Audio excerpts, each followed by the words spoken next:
Hello students, आज मैं class 8 के चैप्टर 3 का पार्ट 4 शुरू करने जा रहा हूं, जो कि अलग अलग पेजेस को कैसे लिंक कराया जा सकता है, लिंकिंग बिटवीन आवर पेजेस। तो ये टॉपिक हम लोग देखने वाले हैं। ये टॉपिक ज़्यादा लंबा नहीं होने वाला है, ये 10 से 12 मिनट के बीच का ये टॉपिक होने वाला है। So let's start this topic now.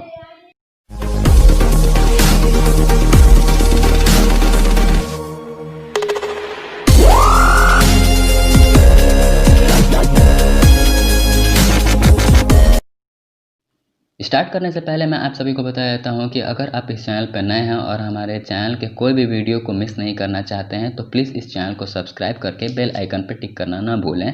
और हमारे चैनल के कोई भी वीडियोस को क्लास वाइज अगर आपको देखना है तो प्लीज़ इस चैनल के प्लेलिस्ट सेक्शन में जाके अलग अलग क्लासेस के वीडियोज़ को देख सकते हैं। जैसे क्लास 8 का वीडियो को क्लास 8 के फोल्डर पर क्लिक करना होगा, क्लास 8 के वीडियोज़ को इस तरीके से आप लोग देख सकते हैं। क्लास 7 का भी वीडियोज़ उसी तरीके से देख सकते हैं, क्लास 7 के फोल्डर को खोल के, और क्लास 7 के सारे चैप्टर को देख सकते हैं। ऐसे ही अलग अलग क्लास के वीडियोस को ऐसे ही देखा जा सकता है। तो जैसा कि हम लोग जानते हैं कि हम लोगों का अब तक 3 HTML का डॉक्यूमेंट कंप्लीट हो चुका है, जिसमें हम लोग सबसे पहले बेसिक HTML डॉक्यूमेंट को क्रिएट किए थे। फिर उसके बाद हम लोग लिस्ट वाले डॉक्यूमेंट को क्रिएट किए थे। लिस्ट वाले डॉक्यूमेंट को क्रिएट करने के बाद डिवाइड वाला डॉक्यूमेंट क्रिएट हुआ था। तो इन सभी जो हम लोग तीनों डॉक्यूमेंट को बना चुके हैं, इन तीनों डॉक्यूमेंट मीन्स तीनों पेजेस जो वेब पेज को हम लोग बना चुके हैं, उन तीनों वेब पेजेस को एक दूसरे में कनेक्ट करने के लिए, एक दूसरे में लिंक करने के लिए क्या करना पड़ता है, इस टॉपिक में हम लोग यही देखने वाले हैं। तो तीनों पेजेस को लिंक कराने के लिए मीन्स हम लोग ये तीनों पेजेस को लिंक क्यों करा रहे हैं, जैसे कि कभी भी इस पे वेब पेज को, वेबसाइट को अगर कोई यूज़र बैठ के चलाना चाहेगा और वो चाहता है कि बेसिक वाले पेज में अगर वो काम कर रहा है और वो चाहता है कि लिस्ट वाले पेज में वो जाए, तो उस लिस्ट वाले पेज में जाने के लिए उसको क्या चीज़ पे क्लिक करना पड़ेगा, वो उसको कहाँ जाना पड़ेगा। तो और DIV वाला जो पेज है उसमें अगर उसको जाना है तो उसमें उसको जाने के लिए क्या करना पड़ेगा। तो उसको ज़्यादा कुछ मेहनत नहीं करना पड़ेगा। अगर वो यूज़र हमारे पेज को चलाता है तो वो बस लिस्ट वाले नेम पे ले आके जैसे ही क्लिक करेगा तो वो लिस्ट वाले पेज पे चला जाएगा। DIV वाले पेज पे नेम पे जैसे ही क्लिक करेगा तो वो DIV वाले पेज पे चला जाएगा। बट वो यूज़र का प्रॉब्लम है, यूज़र बैठेगा उस पर तो वो यूज़र को बस क्लिक करना है और उसके सामने वो पेज चला आएगा। बट हम लोगों का क्या प्रॉब्लम है कि हम लोगों को वो पेज को क्रिएट करना पड़ेगा। उस पेज को वो लिस्ट पे क्लिक करता है तो उसके लिए लिस्ट का पेज खुल जाना चाहिए। DIV पे क्लिक करता है तो DIV वाला डिवाइड वाला पेज खुल जाना चाहिए। बेसिक पे क्लिक करता है तो बेसिक वाला पेज खुल जाना चाहिए। तो वो जो क्लिक कर रहा है उसके सामने खुल जा रहा है, बट वो कैसे खुल रहा है, उसको क्रिएट करने के लिए हम लोगों को वो डॉक्यूमेंट उसी तरीके से बनाना पड़ता है कि बेसिक वाला पेज नाम पे क्लिक करने के बाद वो बेसिक वाला पेज खुल जाए, लिस्ट वाले नाम पे क्लिक करने के बाद लिस्ट वाला पेज खुल जाए, DIV वाले पे क्लिक करने के बाद DIV वाला पेज खुल जाए। उसके लिए हम लोगों को प्रोग्राम लिखना पड़ेगा। तो उस प्रोग्राम को लिखने के लिए क्या करना पड़ता है, इस टॉपिक में हम लोग यही देखने वाले हैं। तो इसमें हम लोग देखते हैं कि क्या लिखा हुआ है कि try for yourself open basic.html in web browser and take a look at the display you will get from one page to another. तो ये बात बताया जा रहा है कि जब हम लोग बेसिक HTML को वाला जो डॉक्यूमेंट हम लोग वेब पेज बना चुके हैं, उसके बाद हम लोग अगर दूसरे पेज पे जाना चाहते हैं तो दूसरे पेज पे जाने के लिए क्या करना पड़ेगा। तो इस टॉपिक में यही बात बताया जा रहा है। यहाँ पे एक HTML के एलिमेंट को यूज़ किया जा रहा है जिसका नाम है एंकर एलिमेंट। यहाँ पे एंकर एलिमेंट का एग्जाम्पल दिया हुआ है, सिंटैक्स दिया हुआ है कि एंकर एलिमेंट के लिए किस तरीके से उसका टैग्स लिखाता है। तो उसका टैग जो है वो कुछ इस तरीके से लिखाता है। इसको हम लोग ब्रैकेट में A लिखते हैं, फिर स्पेस देके href लिख के इक्वल टू उस वेब पेज का नाम यहाँ पे लिखते हैं और फिर उसके बाद ब्रैकेट बंद कर देते हैं। फिर उसके बाद क्या होता है कि कोई टेक्स्ट लिखते हैं, फिर उसके बाद /a मीन्स क्लोजिंग टैग लिख के उसको बंद कर दिया जाता है। तो ये जो एंकर एलिमेंट है वो इसी तरीके से लिखाता है। तो इसको कैसे लिखा जाता है ये तो मैंने देखा दिया है, बट इसके आगे और क्या बताया जा रहा है तो उसको हम लोग गौर से देखते हैं। तो इसको हम लोग इसलिए यूज़ करते हैं ताकि हम लोग एक पेज से दूसरे पेज में नेविगेट कर पाएँ, एक पेज से दूसरे पेज में मूव कर पाएँ। तो एक पेज से दूसरे पेज में मूव करने के लिए, नेविगेट करने के लिए हम लोग इस एलिमेंट का यूज़ करते हैं। यहाँ पे ये बात लिखा हुआ भी है, to enable site visitors to move around. यहाँ पे जो मूव अराउंड वर्ड बताया जा रहा है इसका मीनिंग यही है कि हम लोग एक पेज से दूसरे पेज पे कैसे मूव कर पाएंगे, नेविगेट कर पाएंगे। उसके लिए हम लोग कौन कौन सा एलिमेंट को यूज़ करते हैं, तो इस एलिमेंट को हम लोग यूज़ करते हैं। The a element might not be initiative but you get know this one very quickly. Means ये बात यहाँ पे ये बताया जा रहा है कि ये बहुत ये जो नाम है, जैसे ए लिख के स्पेस दे के फिर एच रेफ लिखना है, ये तो बहुत सिंपल नाम नहीं है, इसको याद करना पड़ेगा। बट हम लोग जैसे ही उसको बार बार इसको यूज़ कर लेंगे तो जो नाम है हम लोगों को बहुत ईजिली दिमाग में आ जाएगा, फिर उसके बाद आगे यूज़ करने के लिए हम लोगों को उतना दिमाग नहीं खर्च करना पड़ेगा, हम लोगों को याद हो चुका होगा वो बात। A element might not be initiative, ये तो हो गया। A element content the link text, तो ये जो ए एलिमेंट है, यहाँ पे जो ए एलिमेंट का हम लोग इस्तेमाल कर रहे हैं, यहाँ पे एक लिंक को वो अपने अंदर में सेव करके रखता है ताकि वो दूसरे पेज में ले जा सके। जैसे यहाँ पे फाइल नेम डॉट HTML जो लिखा हुआ है, यहाँ पे उस वेब पेज का लिंक दिया हुआ है जिस पेज पे इस नाम पे क्लिक करने के बाद यूज़र जा सके उस पेज पे। तो यहाँ पे ये जो लिंक दिया जा रहा है उस पेज का लिंक है जिस पेज पे उसको ले जाना है। मीन्स वो उस नाम पे जैसे ही क्लिक करता है तो वो नाम पे क्लिक करने के साथ साथ वो यूज़र को उस पेज पे अपने आप लेके चलाया जाए हम लोगों का HTML, इसलिए यहाँ पे ये लिंक दिया जा रहा है। तो href कहने का यह मतलब है, href का मतलब होता है हाइपर टेक्स्ट रेफरेंस। यहाँ पे ये बात लिखा हुआ है hyper text reference. Hyper text reference कहने का यह मतलब है कि ये जो हाइपर टेक्स्ट लैंग्वेज है वो रिफ़र करके एक पेज से दूसरे जगह पे दूसरे पेज पे उस यूज़र को पहुँचा दे, इसलिए इसका नाम href है। और ए एलिमेंट के मदद से इसको किया जा रहा है, मीन्स एंकर एलिमेंट की मदद से इसको किया जा रहा है, इसलिए ए स्पेस href भी इसको लिखा जाता है। इस एलिमेंट को ए देके फिर उसके बाद href लिखा जाता है। यहाँ पे ये बुक में भी दिया हुआ है और मैं यहाँ पे लिख के दिखा भी दे रहा हूँ। इसको हम लोग ब्रैकेट में लिखते हैं ताकि हम लोग एक पेज से दूसरे पेज में मूव कर पाएँ। तो एक एग्जांपल यहाँ पे लिख के दिखाया जा रहा है किस तरीके से नेविगेशन करने के लिए एक पेज से दूसरे जगह में पहुँचाने के लिए कि कैसे उस हम लोग लैंग्वेज को लिखेंगे।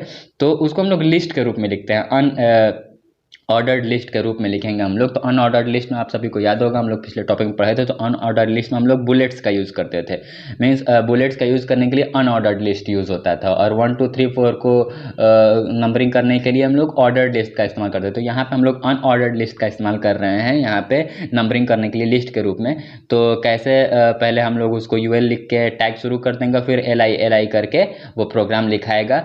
तो इसके बीच में हम लोगों को ये जो रेफरेंस वाला जो लिंक है, मीन्स अगर बेसिक वाला पेज हम लोग यूज़र को खोलवाना चाहते हैं, जो यूज़र बैठा हुआ है वो चाहता है कि बेसिक वाला पेज उसके सामने खुल जाए, या लिस्ट वाला पेज उसके सामने खुल जाए, या DIV वाला पेज उसके सामने खुल जाए, तो उसके लिए वो बस उस पे क्लिक करेगा बेसिक वाले नाम पे और उसके सामने बेसिक वाला पेज खुल जाएगा।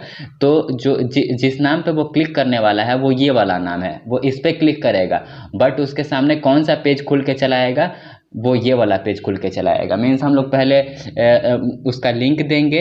इस प्रोग्राम में हम लोग पहले उस पेज का लिंक लिखते हैं, ए लिख के स्पेस href लिख के इक्वल टू लिख के हम लोग उस पेज का लिंक लिखते हैं। वो पेज किस जगह पे सेव है, या वो इंटरनेट पे सेव है, या हम लोगों के कंप्यूटर में सेव है, उस पेज का लोकेशन हम लोग यहाँ पे डालते हैं। और फिर उसका लोकेशन डालने के बाद हम लोग उस बटन का क्या नाम डालना चाहते हैं वो नाम हम लोग डाल के फिर उसके बाद ये जो क्लोजिंग एलिमेंट है ए का वो लिख के फिर उस लाइन को हम लोग कंप्लीट कर देते हैं। तो यहाँ पे 3 लिंक्स दिखाया जा रहा है, मीन्स 3 पेज यहाँ पे जोड़ा जा रहा है एक साथ। जो हम लोग 3 पेजेस को हम लोग बना चुके थे, एक बेसिक का वेब पेज बनाए थे, लिस्ट का वेब पेज हम लोगों ने बनाया था, फिर DIV का वेब पेज हम लोगों ने बनाया था। तो यहाँ पे जो HTML का डॉक्यूमेंट तैयार किया जा रहा है, इस डॉक्यूमेंट में ये तीनों पेज को जोड़ दिया जा रहा है ताकि हम लोग बेसिक पे जैसे ही क्लिक करें तो वो बेसिक वाला वेब पेज खुल जाए, लिस्ट पे जैसे ही हम लोग क्लिक करें लिस्ट वाला पेज खुल जाए, DIV पे हम लोग जैसे ही क्लिक करें DIV वाला पेज खुल जाए। तो इसी के साथ हम लोगों का ये वाला प्रोग्राम में ऐसे ही ये लिखना पड़ेगा, इसको we will place it inside a DIV, और इसको ये जो प्रोग्राम लिखा जा रहा है इसको DIV के अंदर डाल दिया जाएगा ताकि ये वाला जो सेक्शन है, ये वाला सेक्शन क्लियर समझ में आए वो वेब पेज में कि ये एक अलग से सेक्शन दिया हुआ है जिसमें हम लोगों को क्लिक करना है, और क्लिक करने के बाद हम लोग दूसरे पेज पे जा सकते हैं। ये एक तरीके का लिंक हम लोग इसमें ऐड कर रहे हैं, नेविगेट करने के लिए लिंक ऐड कर रहे हैं। तो लिंक ऐड करने के लिए ये जो सेक्शन है अलग से दिखाई देगा, इसका आउटपुट जो हम लोग देखेंगे तो क्लियरली समझ में आएगा कि हम लोग div एलिमेंट को क्यों इसमें डाले थे, इंसर्ट किए थे। तो now we just need to paste this markup, और फिर उसके बाद ये वाला जो हम लोग लिख चुके हैं नोटपैड में, इसको बस ले जाके पेस्ट कर देंगे वो हम लोगों के वेब पेज में, जो वेब पेज का डॉक्यूमेंट हम लोगों को क्रिएट करना है। बट आप सभी को ये वाला ये जो डॉक्यूमेंट आगे दिखाने वाला हूँ मैं, ये वाला डॉक्यूमेंट जो है ये आपके नोटपैड में लिखना पड़ेगा, या तो बुक से या तो इस वीडियो को रोक रोक के पॉज करके इसको आपको अपने नोटबुक में, कंप्यूटर के नोटपैड में लिख के और इसको सेव करना होगा, ताकि इसको वेब ब्राउज़र में देखा जा सके।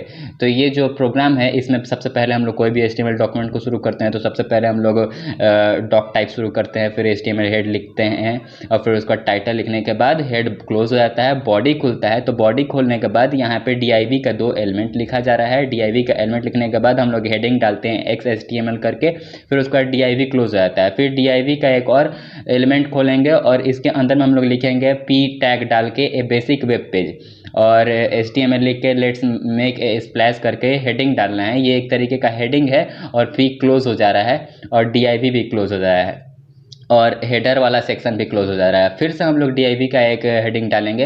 ये div बार बार इसलिए डाला जा रहा है ताकि हम लोगों का जो वेब पेज में बहुत सारा मैटर लिखा जा रहा है वो क्लियरली आउटपुट होने के बाद जब उसको वेब ब्राउज़र में हम लोग खोलेंगे तो वेब ब्राउज़र में हम लोगों को वो सारा सेक्शन जो है वो क्लियर दिखाई दे। अगर div हम लोग नहीं डालेंगे तो सारा टेक्स्ट एक दूसरे में जाके चिपक जाएगा और हम लोगों का जो वेब पेज है वो क्लियर नहीं दिखाई देगा। इसलिए हम लोग div को बार बार डाल रहे हैं ताकि हम लोगों का जो भी सेक्शन है वो क्लियर दिखाई दे स्क्रीन पे, वेब ब्राउज़र पे।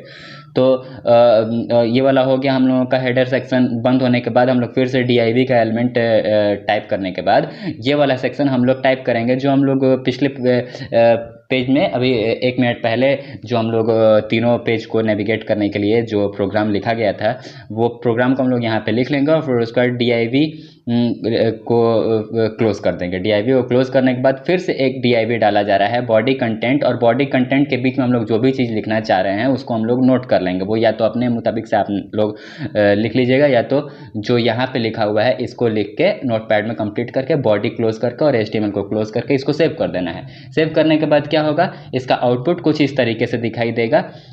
जैसे हम लोग सबसे पहले हेडिंग में डाले थे ये वाला, और बार बार div हम लोग क्यों डाल रहे थे, तो इस तरीके से शो करने के लिए हम लोग div डाल रहे थे। जैसे आप सभी को दिखाई दे रहा है यहाँ पे div डालने के बाद यहाँ पे जो सेक्शन है अलग से दिखाई दे रहा है। ये बटन्स का सेक्शन अलग दिखाई दे रहा है, इसका सेक्शन अलग दिखाई दे रहा है, इसका सेक्शन अलग दिखाई दे रहा है। तो ये साफ साफ क्लियर वेब पेज में शो कर रहा है, इसलिए हम लोग div को बार बार हर जगह पे ओपन करके क्लोज किया गया था। तो ये प्रोग्राम लिखने के बाद ये कुछ इस तरीके से इसका आउटपुट नजर आएगा। इसके साथ ये वाला टॉपिक कंप्लीट हो गया। हम लोग एक और टॉपिक अभी देखने वाले हैं जिसका नाम है स्ट्रॉन्ग एम। स्ट्रॉन्ग एम ज़्यादा कुछ नहीं है, ये भी एक तरीके का एलिमेंट है। ये दोनों अलग अलग एलिमेंट्स हैं। स्ट्रॉन्ग जो है, स्ट्रॉन्ग एक तरीके का ऐसा एलिमेंट है जो वर्ड्स को बोल्ड कर देता है, और एम जो है, एम का फुल फॉर्म होता है एम्फेसाइज। ये जो एम्फेसाइज एलिमेंट है, एम जो एलिमेंट है, ये क्या करता है, वर्ड्स को इटैलिक कर देता है। एम्फेसाइज को कंप्यूटर के लैंग्वेज में एम्फेसाइज मीन्स इटैलिक होता है और स्ट्रॉन्ग मीन्स बोल्ड होता है। तो हम लोग इन दोनों को यही काम के लिए इस्तेमाल करते हैं। यहाँ पे यही बात लिखा हुआ है पैराग्राफ में कि em element straightly forward to remember. जो एम एलिमेंट है उसको रिमेंबर करने में जो है ज़्यादा कुछ दिक्कत नहीं आने वाली है, क्योंकि जो एम एलिमेंट है उसके मदद से हम लोग क्या करते हैं कि वर्ड्स को इन्फ्लेक्ट करके उसको हम लोग एम्फेसाइज करके इटैलिक फॉर्म में उसको बदल देते हैं। If you are looking to strike a slightly more forceful tone then you should consider strong. तो यहाँ पे अब ये बात स्ट्रॉन्ग को यूज़ किया जा रहा है। तो स्ट्रॉन्ग को क्यों यूज़ कर रहे हैं हम लोग, तो स्ट्रॉन्ग को बोल्ड करने के लिए कर रहे हैं। If you are going to strike a slightly more forceful tone then you should consider strong. और हम लोग चाहते हैं कि अगर कोई वर्ड जो है वो उसको हम लोग इटैलिक नहीं दिखाना चाह रहे हैं, बोल्ड के रूप में दिखाना चाह रहे हैं, तो उसके लिए हम लोग स्ट्रॉन्ग का इस्तेमाल करते हैं। यहाँ पे भाई नेक्स्ट पैराग्राफ में क्लियरली समझा दिया गया है कि एम के लिए हम लोग इटैलिक करने के लिए एम को यूज़ करते हैं और बोल्ड करने के लिए स्ट्रॉन्ग को यूज़ करते हैं। तो उसका एक एग्जाम्पल लिख के दिखा दिया गया है, क्योंकि बार बार पूरे डॉक्यूमेंट को बार बार नहीं शो किया जाता है। अगर कोई एलिमेंट के बारे में समझना है तो फिर सिर्फ उस एलिमेंट का जो लाइन होता है उस एलिमेंट का लाइन दिखा कर और उसका आउटपुट दिखाया जाता है।